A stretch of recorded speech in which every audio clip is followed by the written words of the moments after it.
Hai, balik lagi sama aku. Pada kesempatan kali ini kita bakal ngerangkum satu film tentang seorang karyawan yang disuruh dan diperintahkan bosnya untuk menyogok dewan-dewan penting yang ada di kantor supaya bisnis mereka berjalan dengan baik. Pada intinya, apapun yang dilakukan dengan keburukan dari awal akan menghasilkan keburukan juga di akhirnya. Jadi pesan dan kesan yang bisa kita ambil adalah jangan memulai bisnis dengan hal yang buruk, akan menghasilkan suatu yang buruk juga.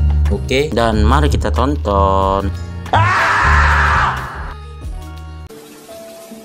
Pria ini namanya Choi Young In. Dia adalah seorang manajer di perusahaan Bokyang. Hari ini perusahaan Bokyang menggelar seminar motivasi untuk anak muda. Young In berperan sebagai motivator dan ujung-ujungnya nawarin beasiswa dari perusahaan Bokyang. Namun sebenarnya para peserta seminar ini hanya menginginkan uang yang dibagikan di akhir acara, karena mereka aslinya gak peduli dengan perusahaan itu. Young In memiliki atasan yang bernama Han Sang-mu. Dia adalah orang yang punya ide untuk memberikan komisi pada anak muda supaya tertarik dengan perusahaannya. Karena jika ia berhasil menarik perhatian mereka, maka citra perusahaan akan membaik di mata media. Sayangnya program itu belum berjalan dengan baik, maka Direktur Han memikirkan cara lain, yaitu menyuap beberapa pihak lain untuk meningkatkan kepercayaan masyarakat terhadap perusahaannya. Direktur Han kemudian menyuruh anak buahnya yaitu Young In dan Seung Dae untuk menjalankan misinya itu. Ia membagi-bagikan uang perusahaan untuk beberapa orang yang nantinya bisa mendongkrak citra perusahaan. Dan khusus untuk Young In, Direktur Han memberi tugas untuk mendekati Editor Lee, seorang wartawan koran yang terkenal sulit. Direktur Han meminta Young In untuk merayu Editor Lee supaya memberikan ulasan yang baik kepada perusahaan Bokyang. Tanpa menunggu lama, Young In segera melaksanakan tugasnya. Dan seperti yang diduga, Editor Lee awalnya menolak permintaan Young In. Ia tahu kalau ini hanya akal-akalan perusahaan Bokyang aja. Akan tetapi Young In cukup cerdik. Ia sengaja menyebutkan anak Editor Lee yang berhak mendapat beasiswa. Akhirnya Editor Lee pun menerima uang ini dan bersedia bekerja sama dengan perusahaan Bokyang. Setelah semuanya pekerjaan beres, Young In dan Seung Dae bertemu. Di sini Seung Dae tiba-tiba berpikir kalau apa yang mereka lakukan itu adalah hal yang salah. Ia menyadari bahwa kantor mereka telah melakukan hal yang kotor karena ingin menguntungkan diri mereka sendiri. Namun Young In berusaha menenangkan Seung Dae. Saat ini posisi mereka hanyalah karyawan, jadi mereka tidak perlu merasa terbebani karena hanya melaksanakan tugas dari perusahaan. Tapi tetap aja Seung Dae terus dihantui rasa bersalah. Ia tak bisa diam ketika melihat ketidakadilan ada di depan matanya. Seung Dae pun menyadarkan Young In bahwa Direktur Han telah melakukan penggelapan uang. Jumlah kompensasi yang diberikan sebelumnya ternyata berbeda dengan catatan yang ada. Maka Seung Dae pun bertekad untuk membongkar kejahatan bosnya, supaya beban di hatinya bisa terangkat. Akan tetapi Young In masih merasa takut. Ia ingin melarang niat Seung Dae, tapi sahabatnya ini justru memberikan sebuah flash disk yang katanya berisi rahasia perusahaan. Esok paginya Young In sudah tiba di kantor. Namun tiba-tiba Direktur Han memberi kabar bahwa Seung Dae telah meninggal. Ia dinyatakan COD mandiri dengan malaikat. Hal ini pun membuat Young In terkejut karena semalam mereka baru aja ketemu. Direktur Han sendiri pun curiga. Ia bertanya kepada Young In apakah Seung Dae memberikan pesan terakhir. Dan pada saat itu juga Young In teringat dengan flash disknya. Namun untuk melindungi sahabatnya, Young In mengaku kalau Seung Dae tidak memberikan pesan apapun. Kehidupan pun terus berlanjut. Direktur Han kembali bekerja bersama Young In. Dan sebagai seorang pimpinan, Direktur Han harus meyakinkan bos besar bahwa segalanya akan baik-baik aja. Karena bos besar hanya boleh tahu kalau semuanya udah beres dan aman terkendali. Maka dari itu setelah Seung Dae tiada, Direktur Han ternyata punya rencana selanjutnya. Untuk melaksanakan rencana itu, ia harus memastikan Young In mempercayainya 100%. Ia mengaku sebagai kakak tertua untuk Young In. Bahkan ia merelakan jam tangan Rolex-nya untuk anak buahnya satu ini. Sebagai bukti kalau ia benar-benar mengatakan itu dari lubuk hatinya yang paling dalam. Karena setelah itu Direktur Han mengutus Yong In untuk mengirim uang kepada pejabat tinggi. Uang ini berasal dari gangster yang bernama Joe. Dia adalah partner Direktur Han yang berperan sebagai pemilik modal atas rencana Han. Awalnya Joe tidak dimanfaatkan lagi oleh Han. Selama ini Han telah meminjam uang dalam jumlah banyak dan ia tidak mau rugi lagi. Namun saat ini Direktur Han sudah memiliki rencana yang matang. Ia akan mengkambing hitamkan anak buahnya yaitu Yong In, sehingga rencana mereka akan selamanya menjadi rahasia. Dan oleh karena itu Joe pun setuju. Mereka berdua akhirnya bersepakat karena sama-sama saling menguntungkan. Malamnya Yong In diminta mengirimkan uang sebesar 5 miliar dolar. Ia pun mempersiapkan dirinya karena mendapat perintah penting dari atasan itu. Namun saat Yong In baru sampai di tengah perjalanan, ia pun ditelepon oleh editor Lee. Wartawan itu meminta bertemu, sehingga Yong In pun langsung memutar arah mobilnya. Beberapa saat kemudian Yong In pun tiba di sebuah tempat yang dijanjikan oleh editor Lee. Namun ternyata ia malah dibegal dan semua barang berharganya pun dirampok. Para begal itu pun merasa senang. Tadinya mereka mengira hanya akan mendapatkan Rolex dan mobilnya. Namun ketika ia melihat mobil itu, ternyata mobil itu berisi uang miliaran dolar. Dan saking senangnya begal satu ini tidak memperhatikan jalanan. Dan ia malah tertabrak truk lalu meninggal di tempat. Kasus kecelakaan ini pun diketahui oleh polisi. Jadi mereka pun segera menyelidikinya. Melalui olah TKP hari ini, mobil yang kecelakaan itu ternyata merupakan mobil curian. Dan sayangnya sopir yang menjadi korban kecelakaan ini hangus terbakar sehingga menyulitkan proses identifikasi. Tapi polisi menemukan jam tangan Rolex yang sedang dipakai korban. Dan ketika menelusurinya, ternyata jam tangan ini milik Direktur Han. Dan oleh karena itu, polisi mengundang Direktur Han sebagai saksi atas kasus tersebut. Akhirnya Direktur Han pun mengakui bahwa jam tangan itu adalah miliknya. Dan ia sengaja memberikannya untuk anak buahnya yang begitu setia. Jadi setelah mendapatkan keterangan dari Direktur Han ini, polisi pun menyimpulkan kalau korban yang meninggal dari kecelakaan itu adalah Choi Yong In. Namun keesokan harinya polisi bernama Detektif Oh itu merasakan ada sesuatu yang janggal dari keterangan Direktur Han. Sejak awal Direktur Han justru menanyakan keberadaan mobilnya, bukan kondisi Yong In yang katanya menjadi orang kepercayaannya. Jam tangan mewah itu juga sebenarnya menjadi bukti bahwa hubungan Direktur Han dan Yong In sangatlah dekat. Tapi kejanggalan ini membuat polisi berpikir kalau Direktur Han bukan orang yang jujur.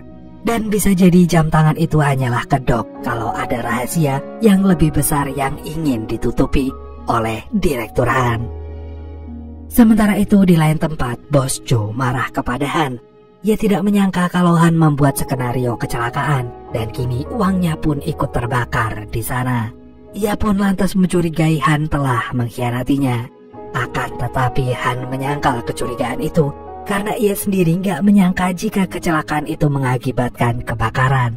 Dan sekarang ia bingung akan menyuap siapa lagi karena tampaknya semua orang tidak mau bekerja sama dengan dirinya. Dan faktanya Choi Yong In memang masih hidup. Ia justru tidak terlibat dalam kecelakaan mobil karena dibuang di hutan oleh para begal. Sekarang Yong In berusaha menghubungi bosnya dan melaporkan kondisinya yang mengenaskan. Sementara itu di seberang sana, Direktur Han sangat terkejut ketika Yong In menelponnya. Ia bingung karena sebelumnya menganggap anak buahnya ini telah COD dengan malaikat. Ia kemudian menanyakan mobil Yong In. Tapi Yong In mengaku kalau dirinya itu dibegal sehingga mobilnya pun dibawa kabur. Dan oleh karena itu Direktur Han langsung meminta Yong In menunggu. Ia berjanji akan menjemput Yong In sebentar lagi. Setelah itu Yong In mematuhi perintah atasannya, namun ia tak bisa membohongi perutnya yang kelaparan. Sayangnya karena gak punya uang, Yong In cuma bisa berdiri di depan kedai hotdog.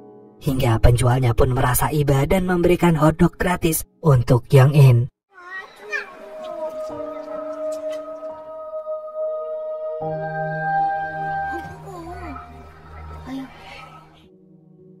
Akhirnya Yong In pun menikmati hotdognya sambil menunggu Direktur Han menjemputnya.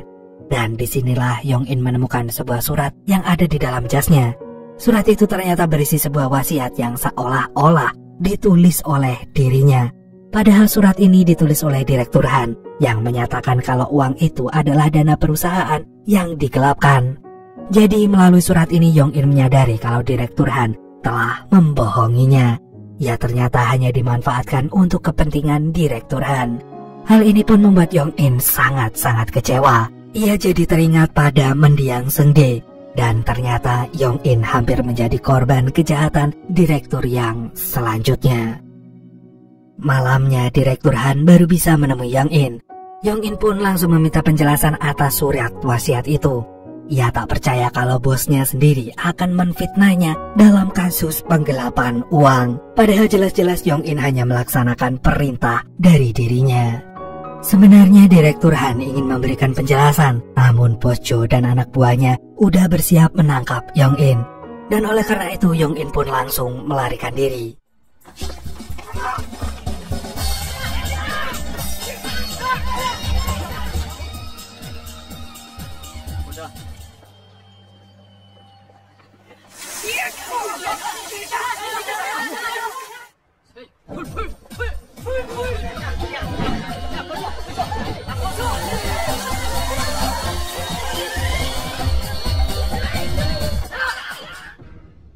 Akhirnya Yong In pun berhasil kabur, dan itu membuat Bos Jo marah karena ia gak bisa menangkap targetnya.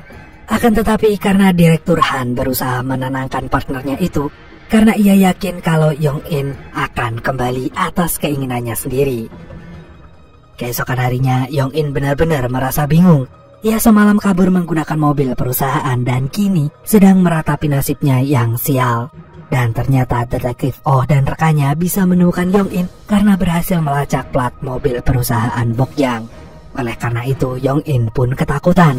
Ia tidak ingin ditangkap polisi sehingga ia pun berusaha terus melarikan diri.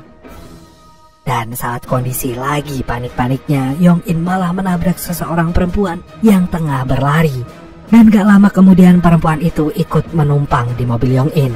Awalnya Yong In mengira kalau perempuan itu menuntut ganti rugi. Namun ternyata perempuan itu hanya ingin pergi dari sana, sehingga mereka pun akhirnya kabur bareng-bareng.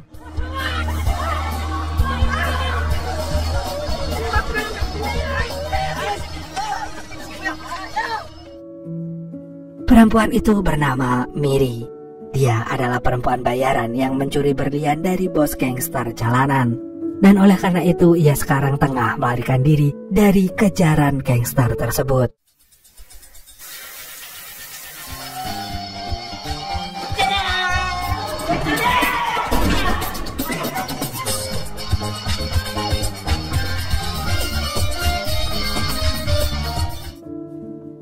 Setelah merasa cukup jauh dari orang-orang yang mengejarnya, Yong In pun menurunkan perempuan itu di pinggir jalan. Tapi tentu saja Miri menolak, dan ia minta biaya pengobatan karena Yong In telah menabraknya. Yong In kemudian meminta Miri untuk ke rumah sakit aja lebih dulu, dan mengirimkan tagihannya ke perusahaan.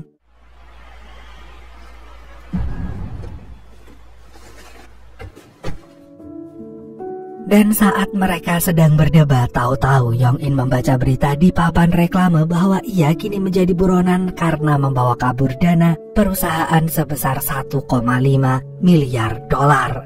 Setelah itu Miri baru menyadari kalau ada uang di dalam mobil tersebut. Maka inilah kesempatan Miri untuk meminta uang lebih banyak. Namun Yong In menjawab bahwa dia difitnah oleh bosnya sendiri. Dan akhirnya Miri pun memberi saran supaya Yong In melaporkannya ke polisi. Jadi gak lama kemudian Yong In pun pergi ke kantor polisi untuk menyerahkan uang itu. Sayangnya saat ia berada di kantor polisi, para polisi itu justru mengiranya sebagai imigran. Dan Yong In memutuskan untuk membawa uang itu kembali.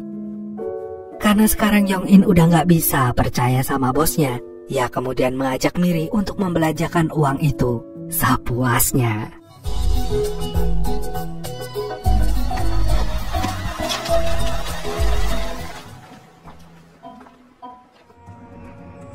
Tapi sebenarnya Yong In ini punya rencana lain. Esoknya ia bertemu dengan Direktur Han dan berkata kalau ia tidak tahu sama sekali mengenai uang itu. Dan tentu saja Direktur Han gak percaya. Ia segera menginterogasi Yong In yang langsung didukung oleh Bos Jo. Bos Jo sendiri ingin membalas dendam karena sebelumnya merasa dibodohi oleh Yong In.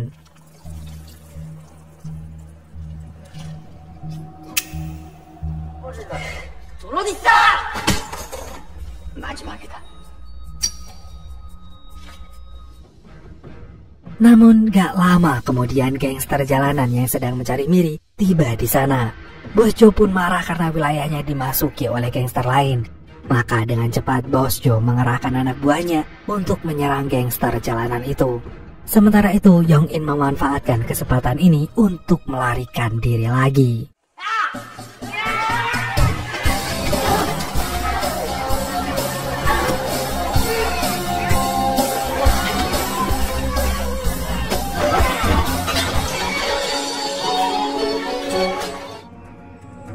Di luar gedung itu ternyata Miri berusaha membawa uangnya kabur. Yong In yang menyusulnya kemudian segera membantu Miri untuk membawa uang itu pergi. Bertepatan dengan itu para polisi datang karena mendapat laporan kerusuhan antar geng. Jadi Yong In dan Miri segera melarikan diri, sedangkan para gangster itu masih harus berhadapan dengan polisi.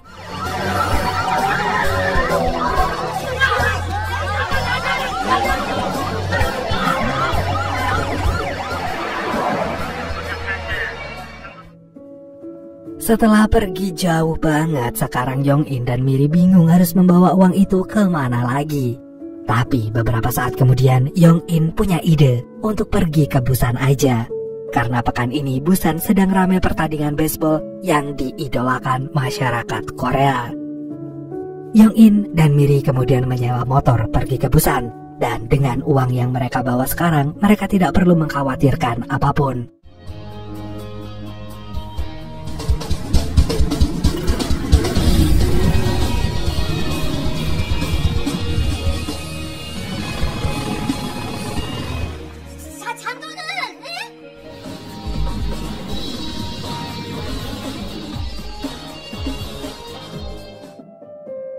Selama di Busan, Miri dan Yong In saling bercerita mengenai diri mereka masing-masing hingga mereka pun bertemu kemarin.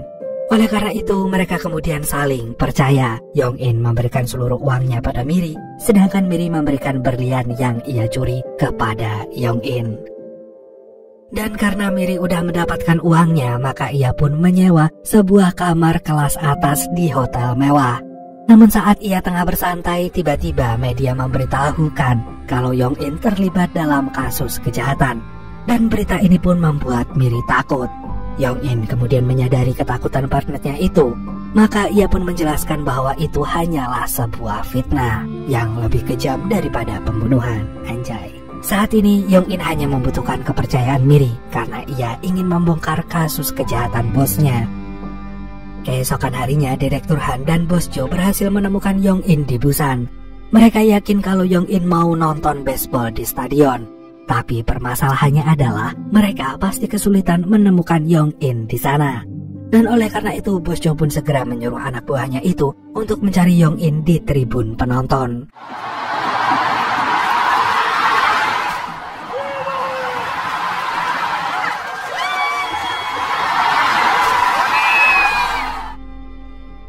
Sementara itu, di lain tempat, pimpinan gangster jalanan itu juga masih mencari Miri. Dan sama seperti Bos Jo, ia memerintahkan anak buahnya untuk menemukan Miri di antara para penonton yang sedang memenuhi stadion. Awalnya, Yong In dan Miri sangat menikmati pertandingan. Mereka terlihat bersemangat bersama para pendukung lain. Namun lama-lama, Yong In tahu kalau ia sedang dicari oleh Direktur Han. Maka ia pun pamit pada Miri sebelum pertandingan itu berakhir. Dan supaya Miri tetap aman, Yong In memintanya untuk berada di situ aja. Akhirnya Yong In pun turun dari bangku penonton dan berhasil bertemu dengan Direktur Han. Ia kemudian dibawa di sebuah ruangan khusus untuk diinterogasi habis-habisan. Satu hal pertama yang dilakukan oleh Bos Jo adalah menghancurkan flash disk-nya Yong In. Ia mengira jika benda itu berisi data-data penggelapan uang yang telah dilakukan Direktur Han. Dan setelah itu Bos Jo menagih uangnya yang dibawa pergi oleh Yong In. Padahal tanpa mereka sadari, ruangan itu telah dilengkapi oleh kamera pengawas yang terhubung oleh petugas keamanan. Akhirnya seluruh kejahatan Direktur Han dan Bos Jo pun akhirnya terbongkar dengan sendirinya. 제가 살인범 아닌 거 아시지 않습니까? 그거야 모르지. 태연한테는 마치고 사자. Sementara itu, Mary juga berhasil ditemukan oleh gangster jalanan. Dan gangster itu pun segera menagih berlian yang dibawa kabur oleh Mary. Akan tetapi berlian itu sekarang udah dibawa oleh Young In. Oleh karena itu, para gangster pun meminta Mary untuk mempertemukannya dengan Young In.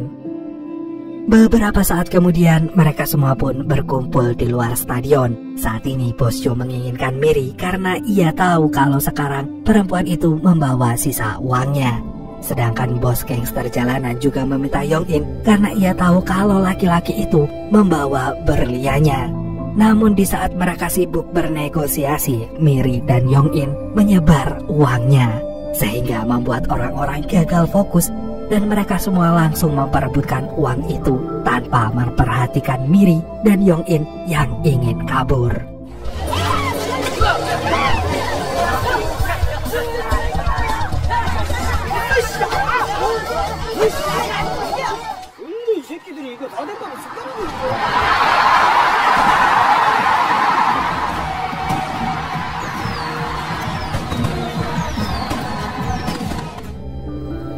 Dan gak lama kemudian polisi wilayah Busan pun datang setelah mendapat laporan dari petugas keamanan. Mereka pun segera mengamankan Bos Jo dan Direktur Han yang menjadi terduga pelaku penggelapan uang. Sementara itu, esok harinya para gangster juga ditangkap karena telah menimbulkan kerusuhan di tempat publik. Dan sekarang Mary dan Young In berhasil melarikan diri dari kekacauan itu. Akhirnya mereka bisa menikmati Busan dan tidak perlu lagi khawatir akan difitnah oleh orang lain. Karena bagaimanapun juga kebenaran pasti menang melawan kejahatan.